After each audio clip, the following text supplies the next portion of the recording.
It was a winter's night and business was slow. The girls in the red light district hoped their luck would improve. But for one, the fare she would take that night would be her last. The actions of the offender have been very methodical and deliberate. She identified that he had been a customer of hers.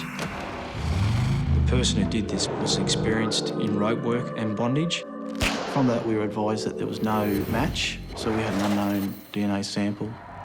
It was clear that his violence was escalating, and we did fear that we did have a serial killer on our hands. Can you tell us what you were doing on that day, or where you would have been? I've got no bloody idea.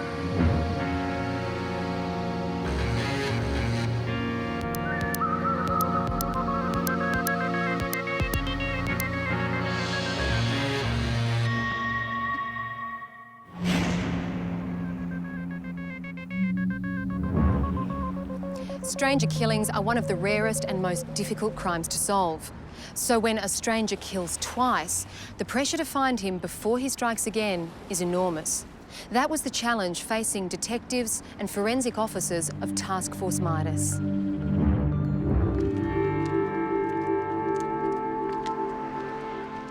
A body was found lying beside the Hendra police station in a vacant lot.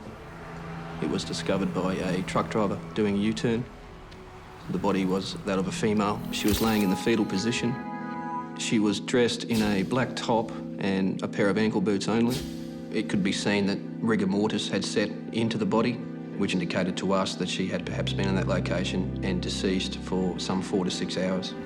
She had obvious signs of stab wounds to her stomach and her back, and it appeared that her throat had been cut. The amount of blood found at the scene, to me, was not indicative of the injuries that had been suffered by the victim. That indicated to me that perhaps the primary crime scene was elsewhere and that this crime scene was a secondary crime scene, and that being where the body was dumped. On the examination of the secondary crime scene, we located a set of tyre tracks, which we believe drove up towards the direction of the body, appeared to do a U-turn and reverse back to where the body was, and then drive away from the body. There was also a number of footprints from what appeared to be the same shoe. These footprints appeared to come from where you would expect the driver's door to be and moved around the body and then back to where you would expect the driver's door to be. We established that the footprints at the crime scene were not left by the truck driver. This suggested to us that these tyre impressions and the footprints were more than likely the offenders. I took photographs of the shoe sole impressions and tyre track impressions. In the future, we were hoping that we could match these up to a vehicle and to the footwear of a possible offender. We also took measurements of the width that the wheels are apart. We call this like an axle width. If we could locate a vehicle, we would compare these measurements to the wheels they have and also the axle length of the vehicle to hopefully positively identify that that vehicle had been at the scene. But in order to identify the offender and then put him, his car and shoes at the crime scene, the detectives needed to identify the victim first. We had nothing, no wallet or anything to assist us at the scene at the time, so I took digital photos of the deceased, and due to the clothing she was wearing, we had an idea that possibly she might have been from the Fortitude Valley area, which is the red light district of Brisbane. These photographs were sent in to detectives in there and they were able to give us a name of Jasmine Kern, a known street worker there. Postmortem was conducted on the deceased and we located at least 14 stab wounds that we could clearly make out. Most of these stab wounds were probably around 2.5 centimetres wide. Some of them were up to 16 centimetres deep, which would indicate there was quite a grisly and aggressive attack on the deceased. The murder weapon was most likely around 15 to 17 centimetres in length. Not a serrated edged weapon, more than likely a clean blade, possibly a clean blade on both sides, so therefore a dagger type weapon. With no defence injuries and the toxicology report indicating there were no drugs that would have caused Jasmine to become unconscious, it was more than likely this was a surprise attack. And because she was only partially clad, led us to believe that possibly the offender in this case could well have been a client or a customer. However, prostitutes, due to the nature of their work, they have a large client base, which leads us to quite a large, or possibly large, suspect pool to look at. So in order to narrow that field, as well as look at other possible suspects who may have known and wanted to kill Jasmine, detectives went to the red light district. Once it was explained to them that we weren't interested in their day-to-day activities, that we were interested in solving a murder of a friend or an associate of theirs, they were more willing to speak to police. We discovered that in addition to the clothing that Jasmine was found in, she was also, prior to the incident, wearing a beige short miniskirt, a beige sports-type jacket and carrying a black handbag. We also learnt that an associate by the name of Renee had also lent her a black top, and we suspected that the black top was in fact hers. That top, along with Jasmine's boots, were currently being forensically examined to see whether any DNA from the offender could be found. But now that police knew what she was wearing that night, they hoped they might find her with her killer on footage from the various cameras around the valley. This footage was viewed. It was a quite time-consuming task, however important task. And from this footage, we were able to obtain one sighting of Jasmine at the BP service station. But in this one sighting, Jasmine was alone. It was 8:32 p.m, and police knew she would meet her killer in the next 3 to 8 hours. And one suspect had just emerged. Our inquiries in relation to this male person found that he had just recently been released from prison, in fact for a very serious stabbing assault. Police investigating the murder of 41-year-old sex worker Jasmine Kern say she was stabbed up to 20 times. So in all, it's a very frenzied attack.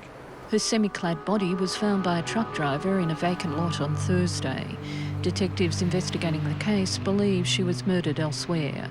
Tyre marks in the dirt where Ms Kern's body was found are being examined. In relation to the tyre impressions found at the scene, unfortunately there was no database concerning tyre types. It was the case that we went door to door to tyre manufacturers in the possibility of locating that tyre. These initial inquiries were unsuccessful in identifying the tyre. However, from the base characteristics of the tyre, the tread pattern was more than likely what they referred to in the tyre industry as a highway tread, and this was used generally on light commercial vehicles, in particular utilities and vans. Detectives then turned their attention to the shoe impression. We sent photographs to a police officer who maintained a database in relation to many types of shoes and styles and that sort of thing. This shoe impression was then identified to us as a T-boot, which is a common work boot used by many different people. We then contacted the distributor or the sales rep for T-boot in the Brisbane area. She then provided us with certain information, namely that sole pattern on that shoe impression had been around for some 30 years, so therefore the possibility of tracing any T-boot was going to be a dead end in regards to further inquiries. However, it may provide us with a good point of reference should a person of interest be located down the track. One such person had just been nominated. Information was obtained that a previous boyfriend of Jasmine's had treated her badly in the past. We conducted a number of inquiries in relation to this person, and it was from these inquiries we established that he'd committed a previous murder. Obviously, this aroused our suspicion. He was located and extensively interviewed. As a result of this interview, he was eliminated from our inquiries based on a number of reasons, namely he had a solid alibi in relation to the time frame that we had established, and further that in relation to the tyre impressions and the shoe impressions found at the scene, none of these could be linked back to him in any way that we could discover at that stage. Another suspect came to our attention through information obtained by prostitutes from working in the Fortitude Valley area. This information related to a male person who was currently standing over a number of the girls, as well as assaulting them and dealing drugs. Our inquiries in relation to this male person found that he had just recently been released from prison, in fact for a very serious stabbing assault. However, like the ex-boyfriend, this standover man was eliminated from inquiries. He too had an alibi that checked out, and his footwear and car tyres didn't match the impressions left at the crime scene. But detectives now had a further piece of forensic evidence to add to their list of criteria. We were advised that a DNA sample had been obtained from a semen stain located on the top that Jasmine Kern was wearing at the time she was located. We believed that this semen stain was more than likely to have come from a client. We hoped that this client would also be the offender. That DNA sample was then compared to DNA samples that are contained on the DNA database. From that, we were advised that there was no match, so we had an unknown DNA sample. We located a number of regular clients that used the services of Jasmine.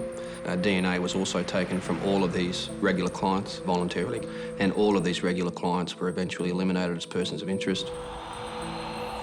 There were two possible scenarios that Jasmine was either killed by a person that she knew or by a stranger, a client that she just met on that night.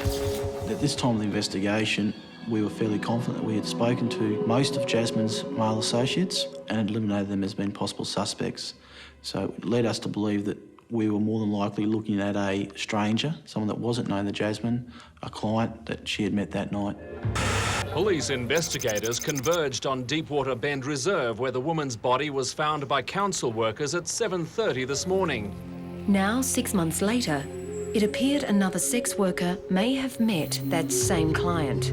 She was sort of bound face down and could see stab wounds. The workers used their own perimeter tape to cordon off the area. Thought we'd better restrict the area, obviously, the crime scene. Police believe the body hadn't been there long. Every likelihood is that the person's only been here some hours. The body was located lying face down in the car park.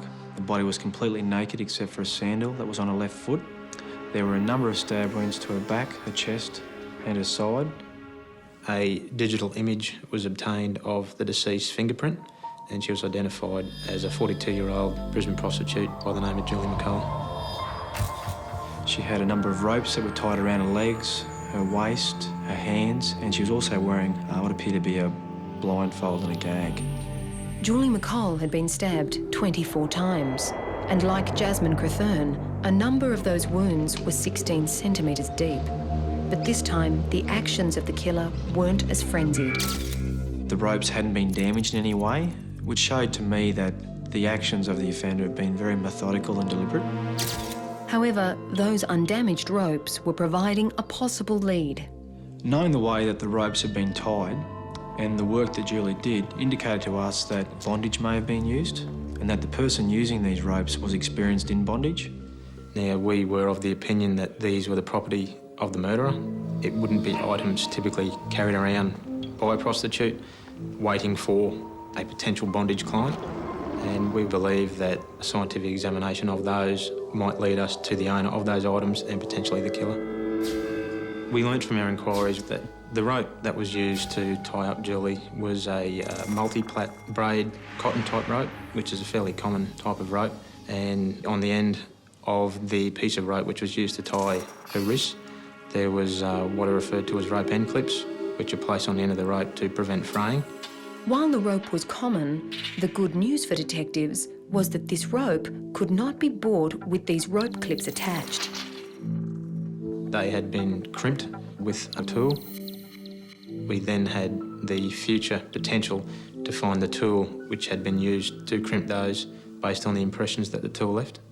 But like the tyres and shoe impressions in the Jasmine Kern case, it was a matter of finding the suspect first, and a discarded cheque that had been found right next to Julie's body was their next point of call.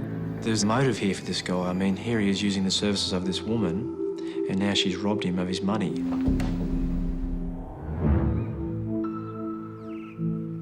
When Julie McLea was found dead, I immediately feared the worst. I was actually at home and got a telephone call, and I immediately had a sinking feeling in my stomach that we had the same offender who'd struck again. I knew how difficult it had been in relation to the first investigation of Jasmine's murder, and I thought to myself, here we go again. When the area surrounding the victim at Deepwater Bend Reserve was searched, there were no shoe and tyre print evidence found. This may have been due to the fact that it was raining on the night of the offence. However, right near the body, we located a scrunched up cheque. We were able to see that it was a personal cheque. This, we thought, was a great breakthrough in the case because it gave us an opportunity to identify who may have last been with the victim. The owner of the cheque was identified. His premises were placed under surveillance. Excuse me, sir. Upon him returning to his premises, he was interviewed at length. Yeah, fella. He provided details of his contact with the deceased Julie, and he said that in a period prior to her murder, he had used her services as a prostitute, and that during that time he had been potentially drugged and had some checks stolen from him. This then gave us a thought of, well, there's their motive here for this guy. I mean, here he is using the services of this woman, and now she's robbed him of his money. However, he provided an alibi as to his movements on the night before, and we were able to verify this was the case.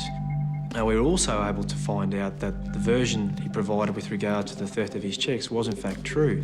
So at that stage, we really didn't have a lot more to go on, but he certainly wasn't out of the picture as such. We just needed to make further inquiries in other avenues. Normally they walk these streets in darkness waiting for business to come to them, but fears they're being targeted by a serial killer who grabs his victims at night has them scared. It could be any guy out here, we don't know. There's plenty of weirdos and, I mean, just safer during the day. When Julie was found, of course, there was a lot of media in relation to the death. The media were talking about the fact it might have been a serial killer. Our worst fears was the fact that there could be a person out there who was killing street workers. We now had 2 women who'd been murdered violently, stabbed to death in a space of 6 months, and it was quite possible that there was a person out there who could strike again. So it was decided that the most effective way to investigate this murder and the still unsolved murder of Jasmine Kern was to set up a dedicated task force. It was codenamed Task Force Midas, and it was set up trying to solve these 2 murders and to look back at 2 other attacks on street workers in 1998. This was the murder of Elizabeth Henry and the serious bashing of Karen Redmile. Initially, each investigation will stand alone, and at this stage it's too early to make a comment as to whether we're looking at one person involved or a number. One fellow streetwalker believed she may have the answer, at least to Julie's murder. Jacinda thought she may have been the last person to see her friend alive and to have met her killer. Jacinda told us that at about 2:30 on that morning, she'd had a conversation with Julie on Brunswick Street in Fortitude Valley. They had a discussion about how quiet the night was, the weather, etc. About 20 minutes later, Jacinda was approached by a man. She had a conversation with him during which he asked for something a little bit different, and he then elaborated and said that he wanted to tie her up. Jacinda was not interested in this person's request. She then got out of the vehicle. The male person drove off and said to her, "I might be back." Sometime after that, Jacinda walked down to see where Julie was working and found that she was no longer there. Jacinda described the driver of the vehicle as male, obviously, Caucasian, fair-skinned, approximately 40, 45 years old, overweight, with a beer gut, a moustache, a fat, chubby face, and wearing a navy blue polo shirt of some description. Her street savvy had allowed police to compile a comfit of this suspect. She then went on to describe the car. Jacinda described the car as a fairly new 2-wheel drive twin cab utility, because she stated to me that when she sat in the front passenger seat, she could place her left leg on the bitumen, which she said wasn't consistent with sitting in a 4-wheel drive. She described that it had a matching canopy. It was the same colour as the body of the vehicle, and she also said that it had a Queensland registration plate. Police then went through the same process they had with Jasmine Kern and obtained all the security vision in the area to see if they could identify the utility and, more importantly, its number plate. With a stroke of luck, we found a car similar in description that drove through the valley that night. The vehicle was spotted 3 times on these tapes, and we thought, here we go, we're onto something here. But due to the quality of the video footage, and also it was raining, we weren't able to identify a registration number, or the make and model, or the type of vehicle it may be. We then went about a number of the Northside car dealerships with the photos to show these dealership owners to see if they could identify the type of car involved. A general consensus after a variety of makes and models were put forward was that it was more than likely a Mitsubishi Triton, 1996 to 2001 model, MK Triton. When those working on the Jasmine Kern case learned about this find, they were extremely interested.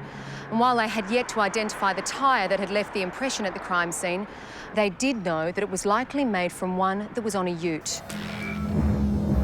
The track width of Mitsubishi Triton was compared to the track width left at the Kern crime scene, and they were found to be very similar.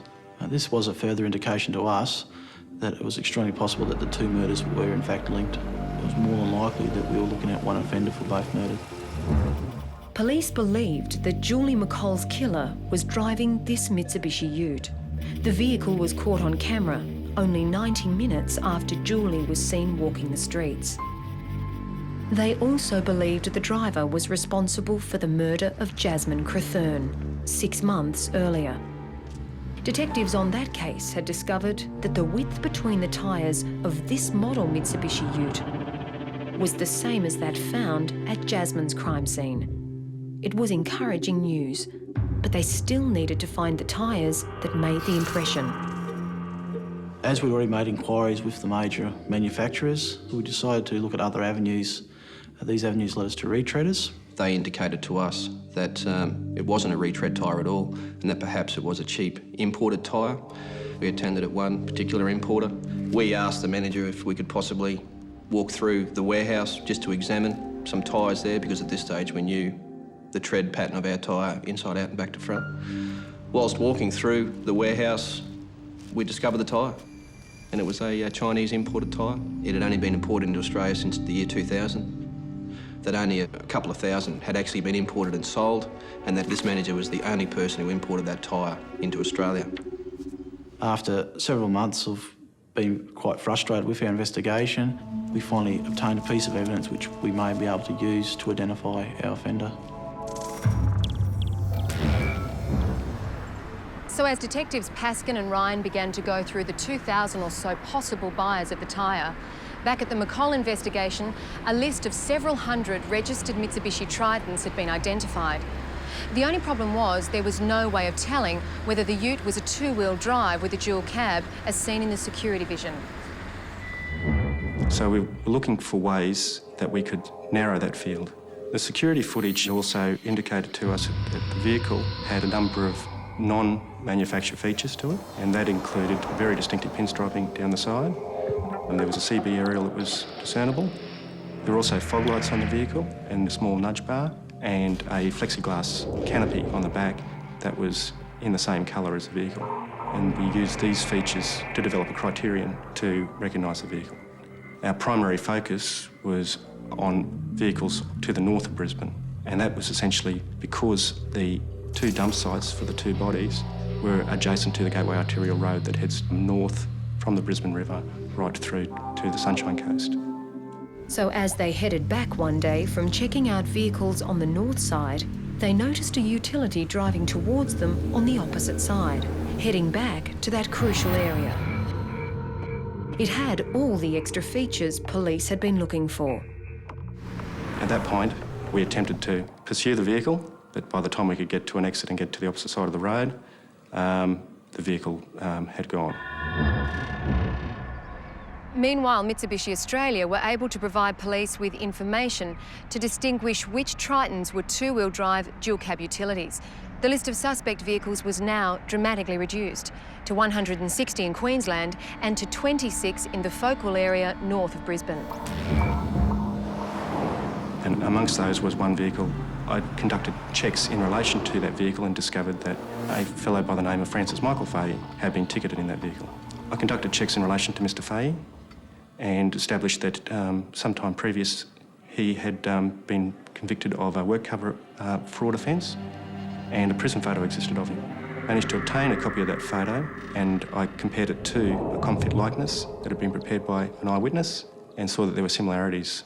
We then proceeded out to the Narangba address, where we observed, sitting in the driveway, a grey MK Triton that clearly had the pinstriping that we were looking for, CB aerial, and that it had other features, including the grey canopy, consistent with the colour of the vehicle.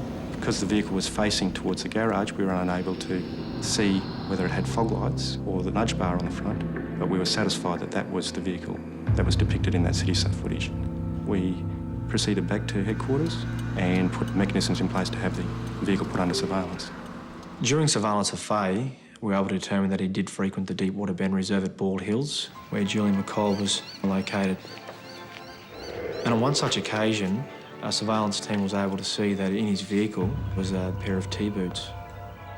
Detectives then began inquiries to confirm whether Francis Fahey could be the owner of those T-boots. With this genuine suspect now in their sights, They didn't want to blow their chances by jumping in too early and speaking with him without collecting as much evidence as they could. It was established that Francis Fay used to work for the Queensland Ambulance Service. Inquiries made with the sales rep for T-Boots ascertained that at one point in time T-Boots were supplied to the Queensland Ambulance. Investigations were then conducted in relation to Fay spending some time in the Rockhampton jail, and they subsequently sent us through a list of all his property that he had on him at the time of him being incarcerated. On this list, it could clearly be seen that at the time of Fay's incarceration, he had in his possession and was wearing a pair of T-boots. Information was then received from a surveillance team that the tyres located on Fay's vehicle were in fact the same Chinese import tyre that we had located the tread of at our crime scene of Jasmine Kern. As a result of this, investigators became more and more confident that the murders of Julie McLea and Jasmine Kern were in fact linked, as we had thought. At this point in the investigation, we had established that Fay owned and wore T-boots, that he had Chinese import tyres on his vehicle that matched our crime scene, that he had knowledge of the Deepwater Bend area. The only piece of the puzzle that remained outstanding for us at this point in regards to investigations was the DNA.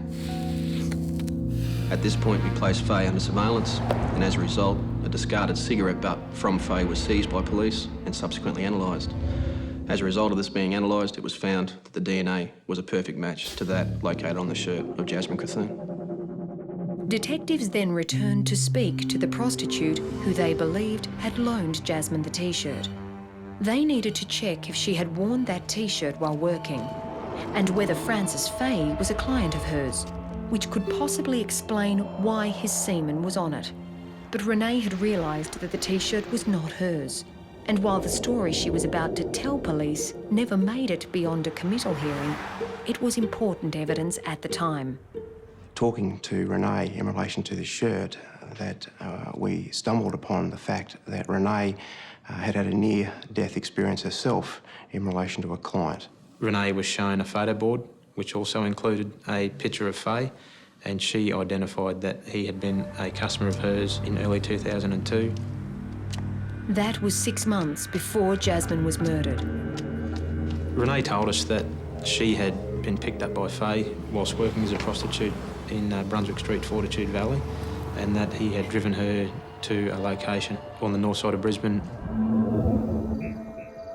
She stated that they had sexual intercourse in his motor vehicle, and as she was about to redress herself, Fay produced a pair of handcuffs, identified himself as an officer with the Australian Taxation Department and that she was under arrest, and he tried to handcuff her within the motor vehicle. She was able to escape. Fay followed her in his motor vehicle and attempted to run her down.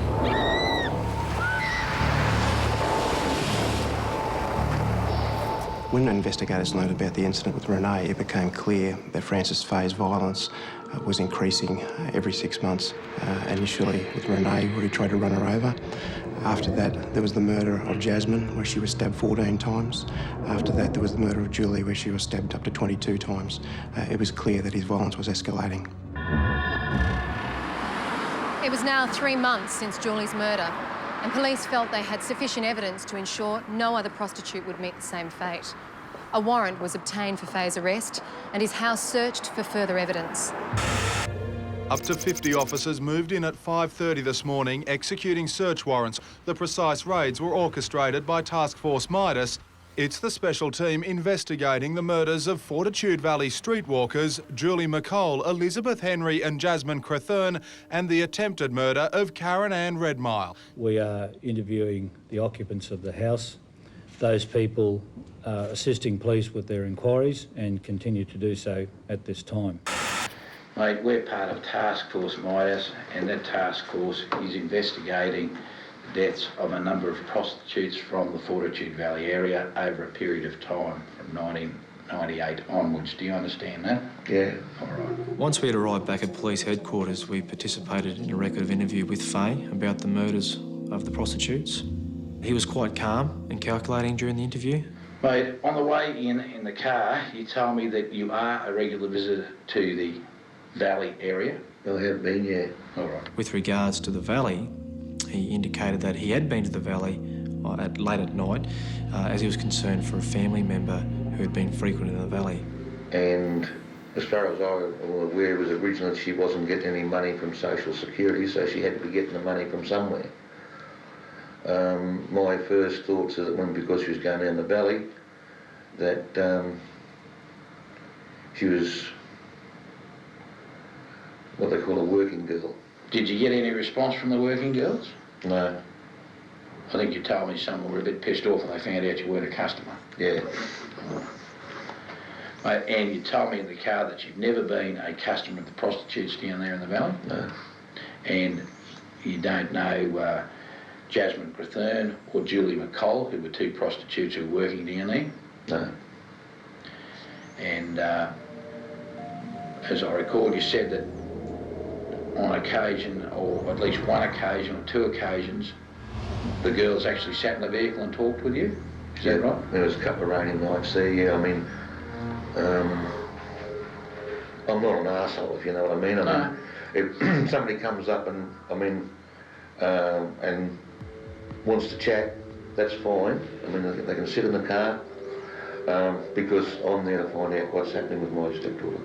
It became quite apparent that the explanation being provided by Faye was that, well, we must have known he was in the valley, hence why he provided a version as to why he's in the valley, and should we locate anything in his vehicle that may be linked to a prostitute, he gives this explanation of how if it was raining they would sit inside his vehicle. Well, I told him, not interested, but I said, could you do me a favour? And they sort of look at me, we don't do any favours. I said, well, I explained who I was looking for, and they said, no, we haven't seen him. Do you recall anything else that was said to them, or they said to you? I was actually told what the prices were there at one stage, and they vary. During the interview with Faye, he also openly admitted to attending Deepwater Bend, being the other crime scene. He would talk about the fact that he would go there fishing. So where do you put in, if you're going to fish the Pine River, where do you put in from? I put in at Deepwater Bend. I prefer to stick to the more sheltered waters. Yep. I usually find the fishing damn sight better. I like to fish in spots away from the fucking idiots on their jet skis and the water skiers. So I stay around that area. This again was a way of him trying to show that, well, okay, the police know I must have been there. Well, the reason I've been there is because I go fishing there. What Faye didn't know was how much evidence the police already had, and how much more was building since they entered his house. Just cast your mind back to the end of February, around about the 26th of February. That's when Julie McLea was murdered on the 26th. Mm-hmm. Mate, can you tell us what you were doing on that day, or where you would have been? I've got no bloody idea. None whatsoever. What day of the week is it? It's a Wednesday morning. So it's a Tuesday night, Wednesday morning sort of thing. On Tuesday night I would have been home, I suppose, watching Law and Order if it was on. Francis Faye had been in custody for nearly 4 hours, and at no time had he flinched in terms of his guilt. Her name's Jasmine Kern. Never ever seen her before? No. Police already had a strong body of evidence against him for the 2 murders, but they hoped they would find more in his house. Mate, we've just got to wait for a little bit longer to get some results on some tests and that. And, they could be done by now. Mm-hmm. And it's just, mate, it won't be much longer, but we'll just have to suspend the interview, mate. Mm-hmm. One of the very first things that we saw was a set of T-boots. In fact, there was 2 sets of T-boots at the front door of the house. These were taken away for scientific analysis. The dimensions of the shoe, the size of the shoe, the scuff and wear marks on the tread pattern matched perfectly to the shoe prints left in the dust beside Jasmine's body. A drop of blood was found on the left T-boot. This blood was subsequently analysed and matched to that of Jasmine Kern. We found a boat in the garage. The boat had an outboard motor, and tied around the outboard motor was a rope. The rope was found to be of exactly the same construction and the same material as the ropes found tying up Julie McLea's body. And the rope was also crimped with metal crimps on the end of the rope. Also, we found a crimping tool. Impressions from the crimping tool were placed into lead, and the identifying marks in the lead were then compared by microscope with the marks left on the crimps that were attached to the ropes that tied up Julie McCall's wrists. These crimp marks were found to be an identical match. The most beneficial evidentiary thing we found in Frances Faye's house was a bayonet. The dimensions of this weapon were consistent with the wounds that were caused to both Julie and Jasmine. During the search of the house, there was a lengthy break between two of the interview tapes, and this is when a lot of the main information was coming in. Mate, ever smoke another cup of coffee or a glass of water? Another glass of water. We feel at that time that Faye was having problems, sticking to this story. He must have known that we were getting a lot of evidence that could link him to these crimes, and it was getting too much for him to bear. It was at this stage that Faye summoned us back to the interview room. Mate, a short time ago I was called back into the room. I was told that you wanted to speak to me. Yep. Mate, what is it you want to talk about on this occasion? I just want to get a lot of shit off my chest. Mate, is it in relation to the matters that we have spoken to earlier this morning? Yep, two only. And that's the one at Hendra and the one at Deepwater Bend. Faye then started to talk about the death of Jasmine Kern. He indicated how he picked her up in the valley that night. And this bird jumped in and wanted to know if I wanted any company. And I said, yeah, I don't mind the company. And she told me what the prices were, $50 for a blowjob. And it kind of appealed to me, so I agreed. And we drove into a vacant lot. She wanted to be paid first up, and so I paid her the $50, and we walked to the back of the car and had oral sex. The condom broke, and next thing I recall is that I'm hooking along the bloody gateway to fucking Great Road of Knots. The other one, I pulled up there at the Night Owl place. I got a cup of coffee from there, and I think I got something to eat. Can't remember what I had to eat. I pulled into a side street. I think it was on the right-hand side, heading back towards the wall. Pulled up there to finish my coffee.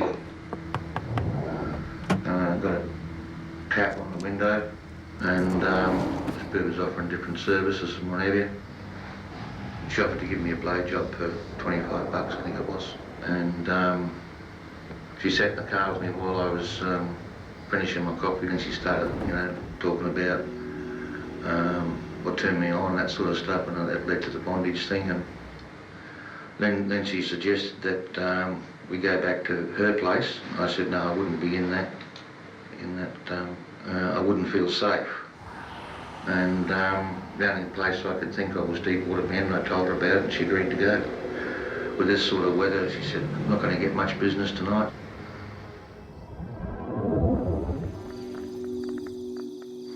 We drove to there, and I remember tying her up. I remember getting the blowjob. The next thing I remember, I'm pulled up on the side of the road underneath the bridge, and I'm using these drink bottles and cordial bottles to wash blood off my legs. And I threw my guts up. I remember doing that. Both of these women have died from stab wounds? Yeah. Mate, can you tell me how these stab wounds came to be inflicted? Well, I obviously stabbed them, but I don't have much recollection about it at all. Do you recall what you did it with?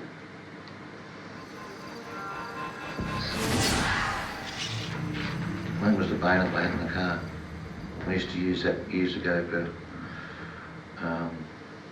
when I was pigging. It was good for killing the pig, Mate, I showed you these two photos earlier and you said you didn't recognise them. I'm now going to show you two photos again. That's Julie McLea, mate, and that's Jasmine Kern. So they still don't mean anything to me. Well, obviously they are the two women involved. But, I've never sort of looked at them that much. Didn't really care.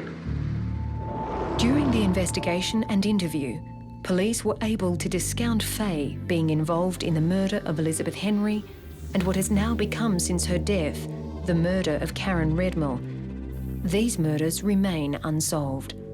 Frances Faye was charged with 2 counts of murder in relation to the deaths of Jasmine Kern and Julie McLea. The trial was held in September 2005 and ran for 3 weeks. Frances Faye chose not to call evidence or give evidence on his own behalf. The jury was out for 6 hours and returned a guilty verdict in relation to both counts of murder. Frances Faye was sentenced to 2 life imprisonments to be served concurrently. He must serve a minimum of 25 years, which means he will be eligible for parole in 2028. The verdict was welcomed by investigators who helped put Queensland's second convicted serial killer behind bars. We hope now there's some closure for the families that were involved in what has been a very difficult investigation. Faye's shoe prints were found at the scene of Crethern's murder. Forensic testing matched the prints to Queensland Ambulance issue boots. It was somewhat prophetic that the task force was codenamed Midas because everything we touched did turn to gold in terms of the evidence. From a forensic perspective, I think this was the perfect investigation. I think every piece of evidence that we uncovered gave us a result. It's extremely satisfying to the task force members and the whole police service that Frances Faye was convicted of these murders. I've got no doubt that if he hadn't been convicted, he would have continued to offend. Do you feel any better or not? To a certain degree I do, to a certain degree I don't. I mean... Don't know why it happened? I don't know why it happened. Because it's you know, I spent all my fucking life saving lives. Now I'm fucking taking them, I don't know why.